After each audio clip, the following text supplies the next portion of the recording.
Hola, muy buenas tardes. Mi nombre es Brenda Marina Guevara Álvarez, soy psicóloga y especialista en trastornos del aprendizaje y hoy vamos a hablar de dislexia y disgrafia. Hola, muy buenas tardes. Mi nombre es Leonardo García. También soy psicólogo especializado en trastornos del aprendizaje. Y como dice Brenda, hoy vamos a hablar sobre disgrafia y dislexia. Cuando uno se pregunta sobre dislexia, actualmente hay diferentes connotaciones al respecto.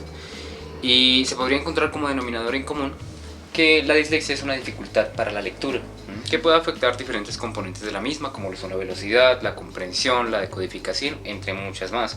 Hay que tener en cuenta que la dislexia no es producto fundamental de una discapacidad cognitiva o de una discapacidad física, sensorial. Bueno, Leonardo, y de acuerdo a lo que me acabas de mencionar, ¿cómo es el curso de la dislexia? Mira, la dislexia, al ser un problema del aprendizaje de la lectura, se va a empezar a evidenciar gradualmente en función del desarrollo escolar. ¿Eso qué quiere decir? Que cuando la mayoría de los casos se suelen dar en la educación básica, porque allí es donde se nos enseña a leer y se nos enseña a escribir.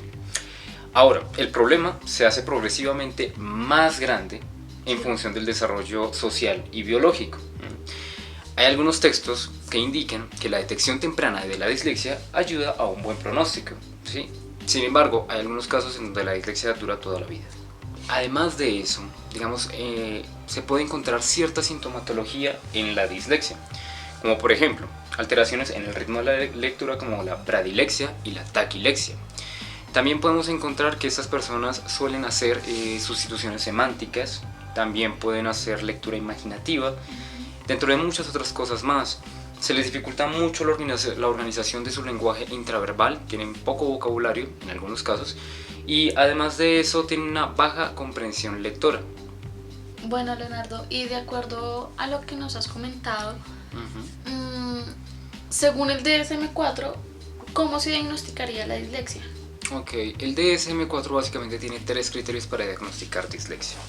El primero es que la dificultad lectora, medida a través de pruebas normalizadas, sea sumamente grande en relación a la escolaridad, a la edad y al coeficiente intelectual que debería tener el niño. El segundo es básicamente que esa dificultad empieza a generar diferentes problemas o desajustes en las diferentes áreas de ajuste del niño. Y el tercero es que si se presenta un déficit, ya sea sensorial o cognitivo, la dificultad lectora sea sumamente más grave que la que se correspondería con alguno de estos déficits. Bueno, Leonardo, ahora nos dijiste mediante qué criterio se diagnostica la dislexia. Ahora, ¿cuándo no es adecuado diagnosticar dislexia? Un mal diagnóstico de la dislexia. Bueno, como te comentaba, mira, algunas veces se pueden presentar diferentes déficits cognitivos y sensoriales, pero hay que tener en cuenta la correspondencia con el grado de dificultad de lectura. Si es mucho más bajo que el que se debería tener con un déficit sensorial o cognitivo, ahí se podría diagnosticar una dislexia, de lo contrario no, ¿sí? Una cosa con la que se suele confundir bastante la dislexia es con esas curvas que todos tenemos en la academia, ¿no? Entonces, con mal rendimiento, con cuestiones culturales, con cuestiones académicas, con cuestiones respecto a la misma formación del docente, ¿sí? Todo ese tipo de cosas hay que tenerlas en cuenta. Sin embargo, fíjate que es complicado encontrar un caso de dislexia pura. Normalmente siempre suele haber en la dislexia comorbilidad con otro tipo de trastornos comunes, como por ejemplo la disgrafia, la discalculia, y en la discalculia hay que analizar que casi el 50% de los casos en discalculia tienen una comorbilidad con dislexia. Otro trastorno bastante importante, bastante sujeto, digamos, a la dislexia es el trastorno de déficit de atención por hiperactividad. A este más o menos el 35-30% de los casos, de los diagnósticos que se hacen, también suelen verse acompañados de dislexia. Bueno, Leonardo, ¿y desde qué posturas teóricas se aborda la dislexia? Bueno, mira, hay varias posturas que han abordado esto.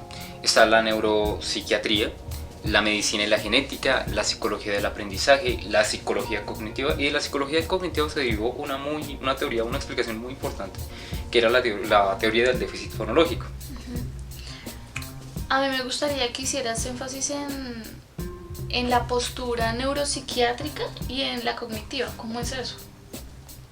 Ok, Mira, desde la neuropsiquiátrica se habla de un déficit, un deterioro, una alteración en las áreas de Broca y de Wernicke, que como sabemos son áreas del lenguaje.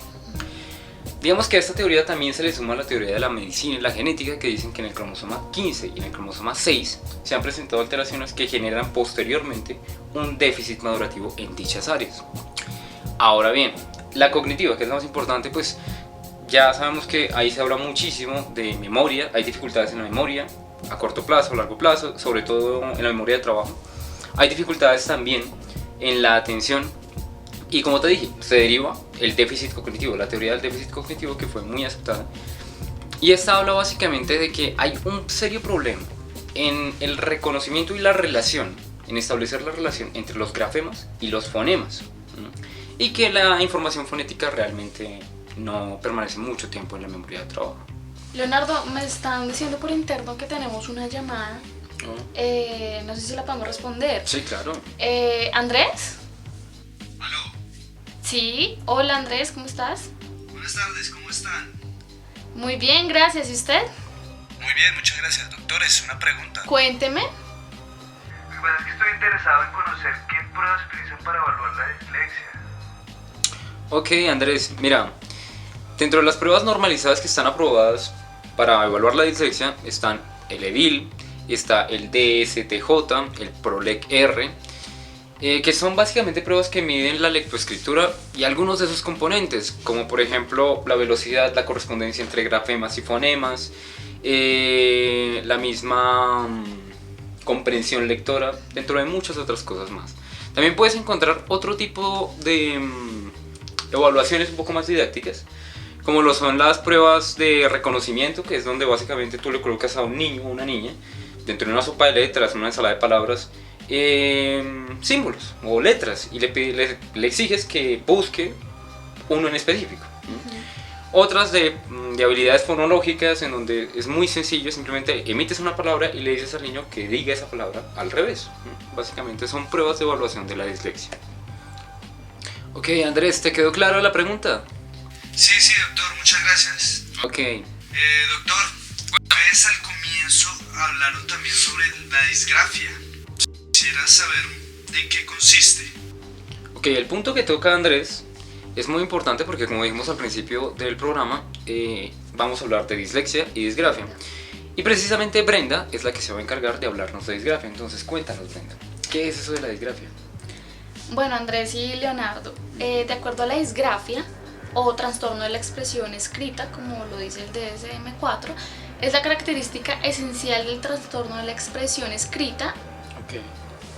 Que se sitúa, o sea, esa habilidad de la escritura se sitúa por debajo de la esperada, dado la edad cronológica del individuo, sí, su coeficiente intelectual y la escolaridad propia de su edad. Tomando otros autores, es la dificultad específica para la escritura. Es la dificultad para producirse antes de que el sujeto haya adquirido la escritura o después de adquirida. Por lo que hay que distinguir dos tipos de disgrafia, la disgrafia evolutiva y la disgrafia adquirida.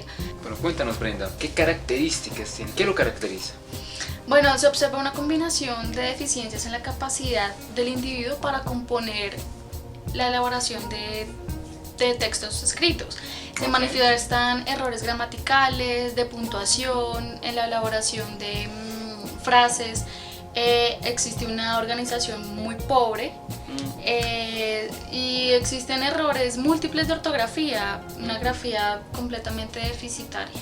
Bueno, Leonardo, de acuerdo a la sintomatología, podemos ver que los niños presentan dificultades notorias al dictado, sustitución, inversiones, omisiones, fusiones y confusión, entre otras. Bueno, un niño disgráfico es aquel que posee una escritura deficiente, tanto en calidad del grafismo como en la nitidez y la capacidad de simbolización.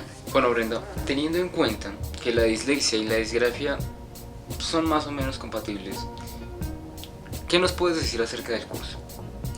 Bueno, el inicio ocasionalmente empieza a los 7 y 10 años, sí, entre cursos de tercer y cuarto grado. Okay. Y Y aunque la dificultad para escribir puede aparecer en el primer curso, ocasionalmente no se diagnostica debido a que los menores están afianzando el conocimiento de la lectura y la escritura durante ese periodo. Por lo tanto, es habitual que el trastorno se ponga de manifiesto durante el segundo curso. Ocasionalmente se observa que el trastorno de la expresión escrita no se ve en niños mayores ni en adultos. Se sabe muy poco acerca del pronóstico a largo plazo entre estas personas. Hay pruebas de que este trastorno puede acompañarse de déficit del lenguaje y de la perceptomotricidad. De acuerdo al diagnóstico diferencial, en general este diagnóstico no se formula si solo existen errores de ortografía o mala caligrafía, en ausencia de otras anomalías. Si una caligrafía deficitaria se debe a una afectación de la coordinación motora, debe considerarse un diagnóstico del trastorno del desarrollo de la coordinación y no del aprendizaje. Cuéntanos qué explicaciones se han dado al respecto para la disgrafia. Bueno, mira, hemos consultado a algunos autores donde citan que las variables afectivas influyen en la expresión escrita. Observan que la preocupación, la ansiedad, la motivación son 3 variables que influyen notablemente en la escritura de las personas. Así como en la dislexia, que no tiene una causa única, la disgrafia tiene una interacción de carácter madurativo, de personalidad y pedagógicos, que juegan un papel importante en la condición, así como factores hereditarios. Ok, Brenda, cuéntanos entonces, al igual que en la dislexia, ¿qué métodos o estrategias de evaluación existen para medir la disgrafia? Bueno, mira, existen varias pruebas para medir la disgrafia. Entre estas pueden estar la CLE, que son pruebas de conocimiento sobre el lenguaje escrito. Sí. Otro que es el test de SEAL, que son el control de la evaluación del aprendizaje de la lectoescritura. Existen otros como el test de Close, que es aplicaciones pedagógicas. Y el THG, que son test de habilidades grafomotoras. También existen unas actividades de intervención no tan formales, como puede ser repasar y completar las letras sin salirse del molde, copiar una oración. Se pueden hacer ejercicios de psicomotricidad, ejercicios de percepción de tamaño, de atención, ejercicios de grafopercepción, de ritmo, de figura y fondo, de grafoescritura, y pueden haber también ejercicios de orientación espacial y de esquema corporal. Bueno, muchas gracias a todos ustedes por haber participado el día de hoy. Espero que nos veamos en una próxima oportunidad en otra nota informativa. Y no siendo más, hasta la próxima nota informativa.